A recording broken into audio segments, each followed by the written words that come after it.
We begin with new developments on a major investment in Delta County. Billerud's planned conversion of the Escanaba Mill has slowed, but not stalled. A regional economic organization says the company is looking for areas to reduce product costs. This comes from external influences like inflation. TV6's Escanaba Bureau reporter Barbara Bellinger explains how cost reduction does not mean a reduction in staff.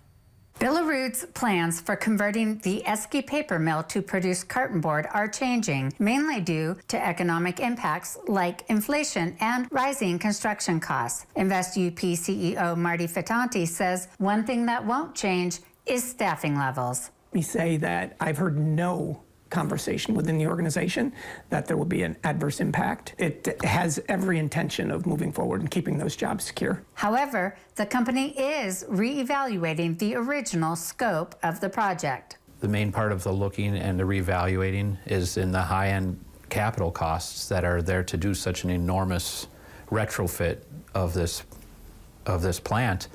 And some of those might not need to be done as quickly as was originally proposed. This does not mean Billerud will stop moving forward on core parts of its project. Billerud North America President Kevin Kuznicki says the mill is continuing its infrastructure improvements while this evaluation is underway. Fitanti says the mill transformation project remains Billerud's #1 strategic priority. Senator McBroom says that message was received loud and clear at a meeting today with company executives.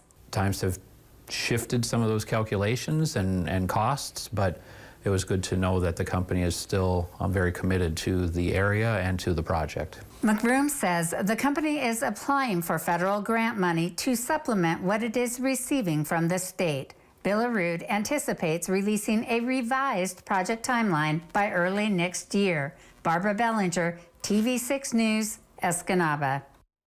Earlier this year, the state approved funding of $200 million to support Billerud's investment in the Escanaba Mill. The final amount of funding is subject to change if Billerud invests less than $1 billion into the project.